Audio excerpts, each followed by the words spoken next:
Volatility increases, Bitcoin breakout stalls, and markets close. Lots to talk about today. We're going to talk about those things and what is actually causing this volatility, why markets are closing, all that stuff, and try and identify some targets in the process. Hey guys, it's Keith Allen. Hope your week is off to a good start. Hope you've been able to navigate through this volatility without getting wrecked. I gave you a lot of insight here this week, and things are kind of developing. So I think it's important to keep in tune to what's going on. So I'm going to do my best to do that for you today. Before we dive in, as per usual, just a reminder, live chat is open. Love having you guys engage with me. Yesterday I had lots of comments and, really looked up a bunch of charts based on what you guys were asking for. So I'm always happy to do that. If you've got questions, please ask them. I will do my best to answer them. If you have insight, please share it. We all appreciate learning from each other and gaining different perspectives. So keep it coming. What else? Oh, a little bit of housekeeping. Of course, it helps me a great deal if you guys start smashing some buttons. Hit that like, hit that share, invite your friends and your fellow community members into the stream, and make sure you hit that subscribe bell up top so you don't miss any of the future streams.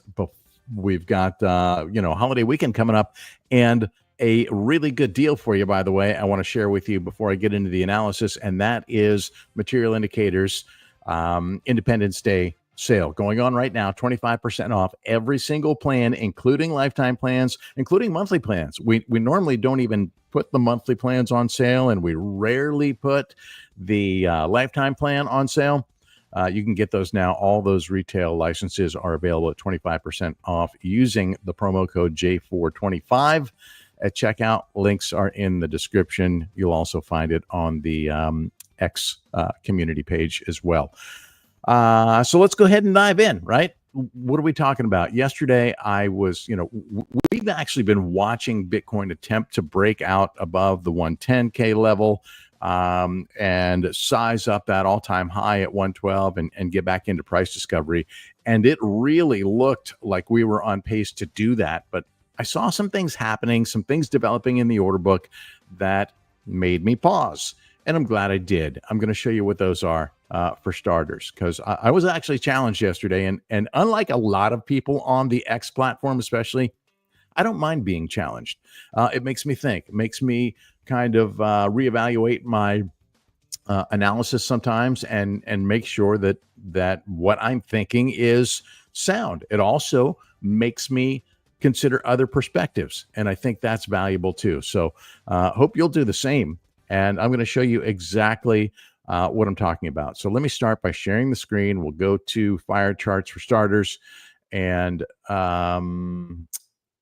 actually we should probably start on the candle chart just to kind of summarize what's happening here, right? So let's start on the candle chart, and then we'll get into fire charts and break down what I was looking at here yesterday. So as you can see on the candle chart, we got some nice green candles here. This is the monthly time frame. We've had some changes actually in the in some of the trend precognition signals here over the past 48 hours or so. So I should probably get into that as well. Let's do it from here, as a matter of fact. So I had posted a stream on X the other day after the monthly open. So on the 1st, today's the 3rd, so that was a couple of days ago, about what the new signals were coming into the new month and the new quarter. And as you can see, we, by the way, are on a long signal here on the daily time frame. But we've pulled back from that high, that daily high today, which was at 110. Almost 110.6, 110.6K is where we topped out today on the index. So things have pulled back. Doesn't mean that this bull run is dead. It just means that, hey, maybe not just yet in terms of a breakout. Okay, but the structure is still good. So let's be clear on that. So a couple dynamics that have been shifting a bit after the weekly close, which was on Sunday. We got a new trend precognition signal on both the A2 plus algo right here. That's the arrow, as well as the A1 algo down here. Now, this signal doesn't necessarily mean we're going to new all-time highs, but it does indicate the price isn't likely to dip below last week's low, which is down at just shy of 100K. So that would make me think that 100K is still intact here and protected for the week. Then on the monthly time frame, we had at the open, we had and you can see it right down here on the signal strength meter, this little red bar right here. We had a short signal here on the monthly that has faded back to where it is not strong enough to create to print a signal. Okay. It's now at what, 27.8 percent probability. The threshold for an arrow here is at 30%. So it's just shy of putting that arrow on. So when it flashes on and off, I have less confidence in those signals. So I'm really kind of ignoring it at the moment. And then on the 3-month, we didn't have a signal on the quarterly. And now that monthly signal has faded, we have a fresh new, not very strong, but we do have a fresh new long signal on the quarterly, which is an indication that we're going to see some upside on the quarter. And again, doesn't necessarily mean we go to price discovery. It means we're not likely to dip below last quarter's low, which was, around that 74K range. I think everybody would be happy to know that we're not going back to that level. Not likely that we're going to go back to that level. Can't rule it out with what happens with, in the political spectrum, but structurally and in terms of technical analysis, I think that's safe for a safe assumption for the moment, anyways, right? And just so those are some things just in terms of signals that you can take with a grain of salt, to be honest with you, because if this signal had appeared right at the quarterly open, I'd have been more confident in it. The fact that it appeared a couple days later and it's weak, sure, it could gain strength throughout this quarter, obviously. But I'm viewing these with an ounce of caution here. Now, in terms of what we saw yesterday, we saw this big, beautiful green candle growing, 3% candle, nothing earth shattering. But what was important is that it was approaching the all-time high. And we were watching this during yesterday's analysis, literally in real time. And I had at the time expressed that the breakout was rejected. And I caught there was some opposition to that in the comments on X that, maybe I'd called that too early. And I understand that perspective because I typically will look and wait for candle closes. That's a valid argument because I too typically look for candle closes before I make a call like that.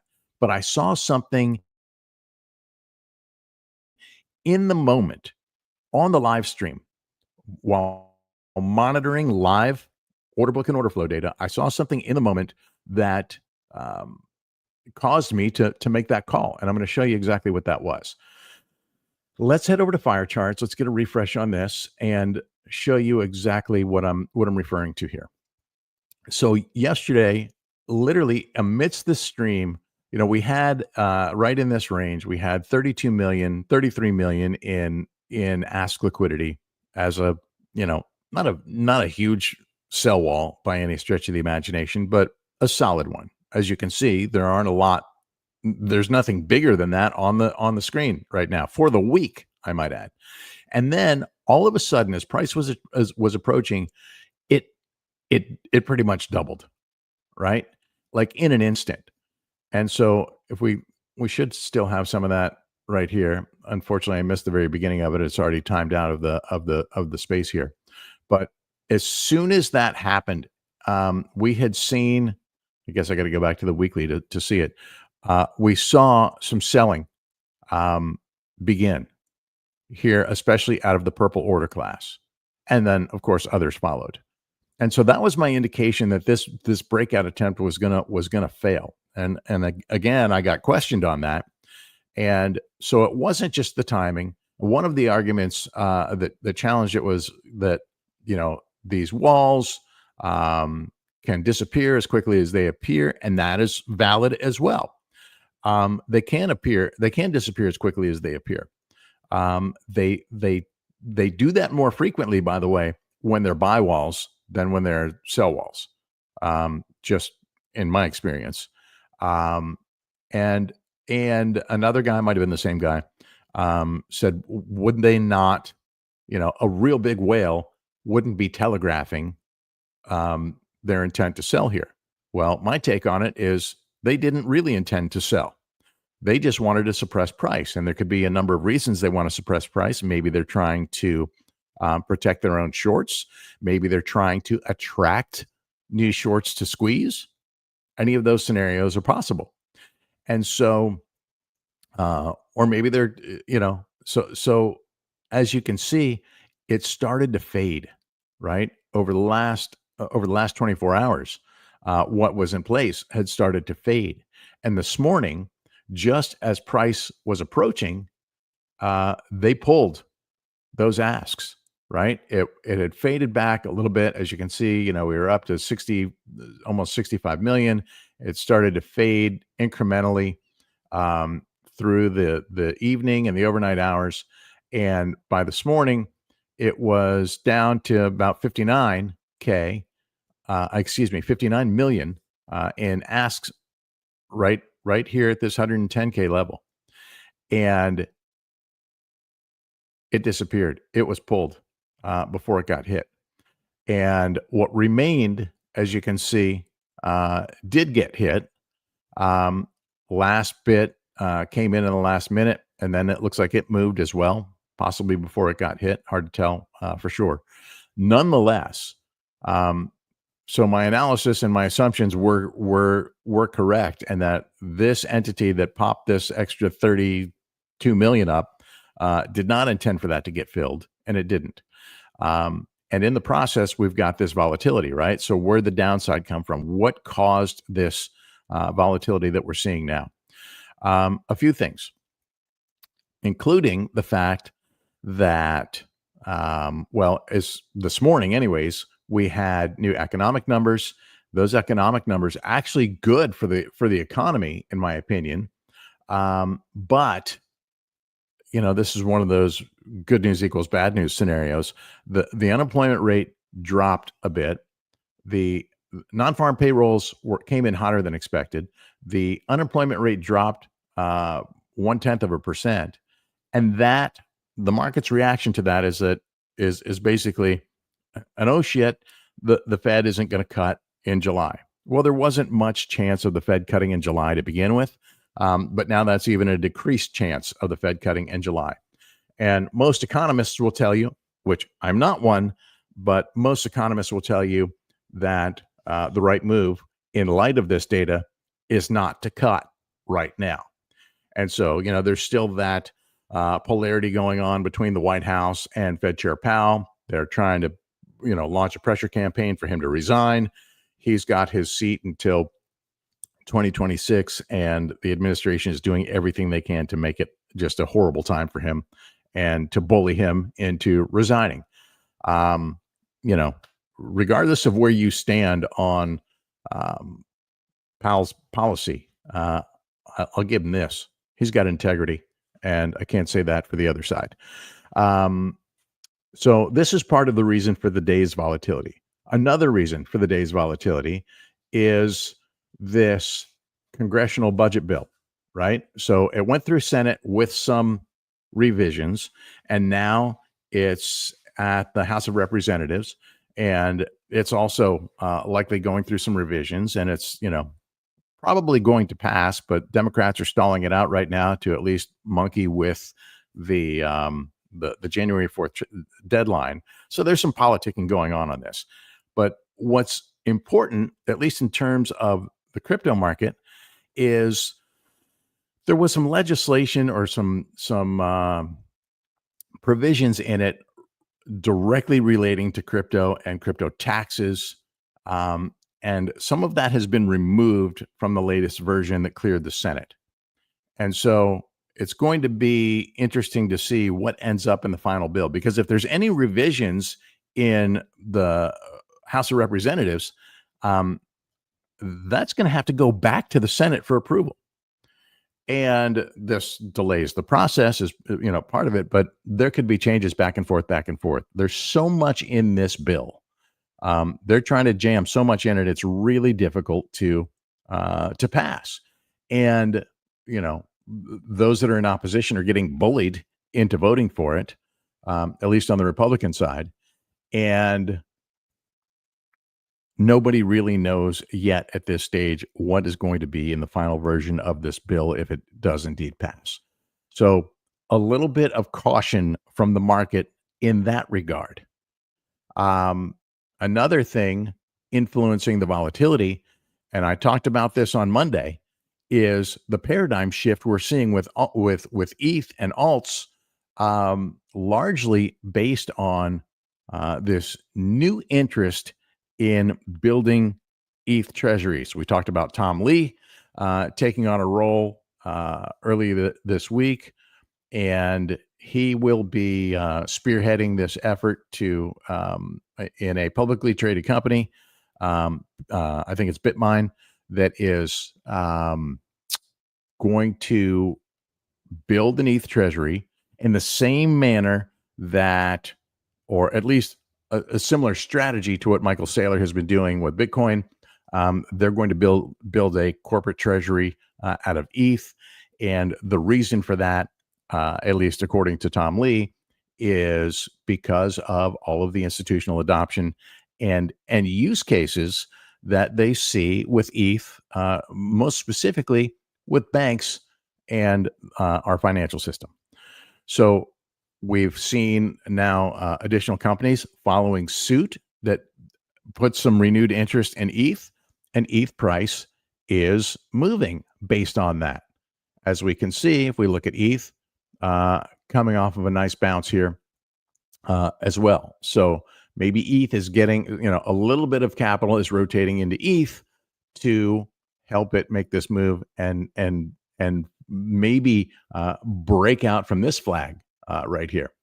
And so this is something we're watching closely.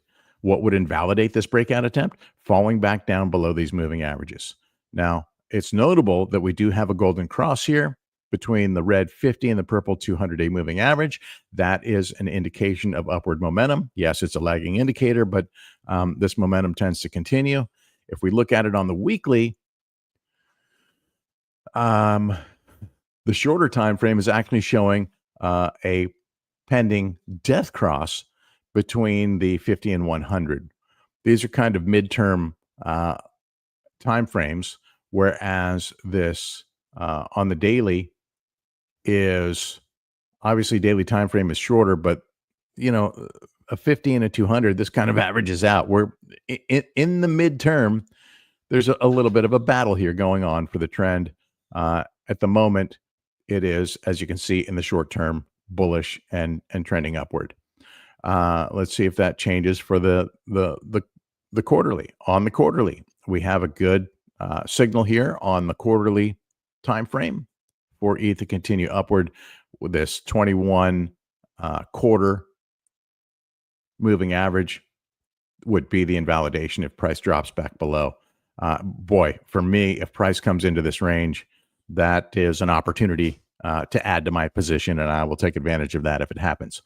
In light of what's happening with this new ETH treasury trend really just beginning, I think this speaks well for ETH, a coin that I really don't like that much.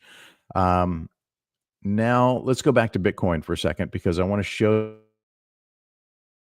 you what I think we need to watch in terms of this this attempt truly failing. Okay, so where are the invalidations? So we have technical support down here at the the 50 and the 21 moving averages are very tightly wound here, in a very close range around 106K. That was the range that we just cleared, right? So we're trying to validate this RS flip at 106. So that would be something to watch. There at the moment is some liquidity in that range, not a ton, but there is some. So let's look and see how the order book is stacking up at this point for that range and what we might look for around that. As you can see, we have some bid liquidity at 106, a little bit more concentrated down at 105, about 10 million down here, about 8 million up here, and some secondary support below it, trying to insulate this level here. Below that, we see that 100K level, and just below that, 98K. So why are these levels important? Why are these levels coming into play? I'm going to show you. Let's go to my halving chart, and I'm going to clear trend precognition out of this just to get rid of some of the noise. And let's look at what these key levels are. Okay, we have obviously here, we have the all-time high on the upside. We have, that's not what I wanted to do. We have this kind of top of range at 110, this little line right here, and support at the yearly open. But we were looking at 97 or 98K. And the reason that that level comes into play is because of the timescape, which we have this new indicator, material indicators, that we haven't even released it yet, but this is called timescapes. And what these lines are marking are the yearly and quarterly opens, and the first week of the year, first week of the quarter. And those seem to have some relevance here. As you can see, we have that first weekly open, first week of the year was right there in that 98K range. So that's why we're seeing some liquidity concentrated around that area. In my opinion, that has confluence with this first week of the year, which opened at 98.3K, 98.4K, something like that. And so this would be solid support, right? If you lose this, your line in the sand is the 2025 open below it, the annual open. Now, if we want to zoom in on timeframes a bit, here's one that will be relevant to this current price action to give us kind of a maybe a different look, at least a lower time frame and validation, or validation for that matter. And that is this trend line, kind of the local trend line, which I just drew this down and dirty yesterday. Let me see if I'm actually accurate. I did it like while we were in the middle of a live stream. Yeah, this looks pretty good to me. Go back to the candle chart, and you can see here that this is a flip, right? And what at least low time frame traders are calling a breakout attempt here. So if this is your guide on what the breakout is, I'm thinking more on a macro perspective, and on the macro, the breakout is the all-time high. But in terms of the shorter term price action, this is a breakout of the shorter term trend. And so that line sits right at about 108.5K, at least for today. And tomorrow it will be slightly lower. This is the line right here. Now price looks like we're slightly below VWAP at the moment, which is also an indication. Let's see, VWAP is currently at 109,538. Price is, just below it right now, just cracked below it. So that's an indication that things are breaking down just a little bit. What will happen over the weekend? Quite frankly, anybody's game. And literally starting right now, or 8 minutes ago, U.S. markets have closed for the day and for tomorrow because of the Independence Day holiday weekend. So historically, holiday weekends are times when families and friends get together. And guess what they talk about? What's the hot topic these days? Sure, there's politics in the big, beautiful bill. But who wants to talk politics over the weekend? People want to talk money. And this is going to be a hot topic. And we're going to see people rotating into crypto, We're going to see people moving into Bitcoin. We're going to see people moving into ETH. We're going to see people moving into select alts.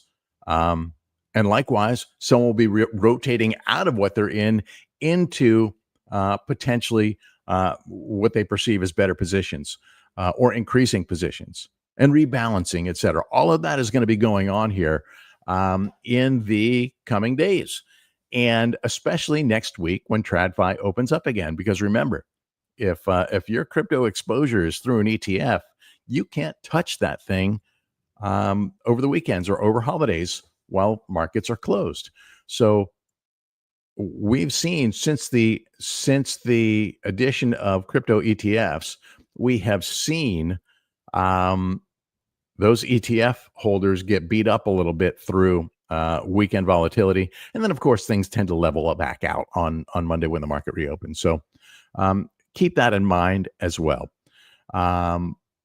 Big lesson here is not to overtrade, not to overreact, and to let the trade come to you. Whatever your conviction is, right? If your conviction is right here that, hey, I'm good with this short term. If we hold up here, I'm taking my position. Go for it. That's up to you. I personally already have my position, and I'm just looking to add to it incrementally when I have good opportunities. And that means looking for better entries than I already have. And so this doesn't really do it for me. I want to be back down here. I want to be back below 106 because that's where my highest entry is right now. So that's my thoughts on Bitcoin and the weekend volatility that's ahead. The other reason that I think there's going to be volatility is, quite frankly, the lack of liquidity in the order book below our current price, right? So this is thin enough to move through quite easily. And so that's something I'm going to be keeping an eye on over the weekend. Do we see, potentially guardrails come up over the weekend and hold price in this range, or do we see roof pulls or rug pulls that give that open the door to more volatility? Those are things we watch closely. And the other thing we watch closely is the order flow. So as you can see, purple whales, like brown whales, have been hitting it pretty hard lately, and quite frankly, increasing their influence over the price action. They certainly make larger trades than the purple whales, right? Brown whales, those trades are $1 million to $10 million, whereas purple whales, $100,000 to $1 million order sizes. Now, these are market orders we're talking about. And the reason that purple has had historically so much more influence over price than brown is because they trade with much more frequency, right? Their volume outpaces what brown does exponentially. But with this institutional demand and this new refreshed institutional demand, and the reason I think it's refreshed and growing is because of this pending legislation that's going to allow banks to come on board and start onboarding crypto and offering crypto products to their customers. That's exciting, right? That's going to help fuel broader adoption. And so in terms of timing, I personally think the dips are for buying at this stage. I'm not in a rush. I don't think there's going to be a straight line up. I don't believe in straight lines. I believe in the ebb and flow of the markets, and I believe in patience and discipline. And that will serve you well. Another coin that we should probably be paying attention to, Solana. ETFs have the first Solana ETF has launched and doing well. So let's take a look at what Solana is doing at the moment. I literally have not even looked at it today. So let's go ahead and do that live in the fire with you guys. Solana USDT on Nance. And what's happening? Look at this. Rejection from the 50-day moving average. All right. So again, listen, the outlook is good, but the timing is not right. So in terms of Solana, how deep does this pullback go? How low do we go? Do we go back and retest these moving averages here? We had 1-2 days of support testing at the 21-day moving average. Is third time a charm? What's it going to take to break out of this? And if this doesn't hold, do we come down here, or do we eventually, at some point in time, like if we stay in this range and just keep ranging here, eventually we're going to have to break this structure. And based on the geometry here, that would be July 28th. So later this month, at some point in time. And these breakouts and these breakdowns tend to happen before we get to the end. So I would say probably in the next week or two, we're going to see a more decisive move out of Solana. These are, of course, the ranges I'm looking at to mark that breakout or that breakdown. To the upside, I would say it actually, this would be the start of it. This would be the validator clearing that 200-day moving average. If we look at it on the weeklies, it's the 50-week moving average up in that range as well. So the fact that, for this really to take off, we need to see this death cross unwind. The green 21 and the red 50 need to unwind here. It looks like we're on a trajectory right now. We're on that trajectory for a death cross with the blue 100. So Solana really needs to rally and break to the upside to avoid this death cross down here. Work its way into a golden cross up here and upward and onward. So if you guys don't have any other coins you want me to look at, I'm probably going to wrap it right there, leaving you with a let's see. We talked about the holiday weekend. We talked about the unemployment numbers. We talked about what's going on with the big beautiful bill, and we talked about the liquidity in the order book. Again, I'm going to zoom it out a little bit here and give you some perspective to head into the weekend. We don't currently have downside guardrails, in my opinion. That can certainly change here by the end of the day. Decent concentration of bid liquidity between 104 and 106, and then a bit of a gap downwards towards that 100K level. I would, if I'm a betting man, and I shouldn't even say that because I'm really not. Below right here, about 102K on the trend should hold if these moving averages don't. Here's your first line of support, technical support here at the key moving averages around that 106K mark, high 105s to 106K. And then if that doesn't hold, we go down lower. Get a little stormy out there. So before lightning takes out my power and knocks us off, I'm going to wrap it here. Oh, a couple of quick comments. Let me see if I can address those really quick. Let's see. What do you think of summer seasonality? Markets usually bottom in August or September. What do you see on indicators otherwise that would support a summer bottom? Well, we had just talked about some of the indicators that I'm looking at in terms of where we sit for the trend and where we sit for the summer. So if we went quarterly, we would indicate that, at the moment anyways, and again, as I said at the top, I'm taking this signal with a grain of salt because it showed up a little bit late to the party. It's here now, but it wasn't there directly at the open. So this we could certainly bottom here this summer for sure, and we may have already done so, right? We may have done so with this last candle. Well, that was actually in the second quarter. So let's tighten it up a little bit and see if we're, maybe the bottom's coming off of this trend line where we sit at the moment. The factors that are going to determine whether we really have a breakout here, in my opinion, are what happens with these tariffs. Oh, that was the other thing that I wanted to mention. Tariffs, right? The whole dump down to 74 happened in early April on the tariff announcement. Then we heard there was going to be a negotiation period, and Trump walked back his comments. We got into this negotiation period, and the market rebounded quite nicely.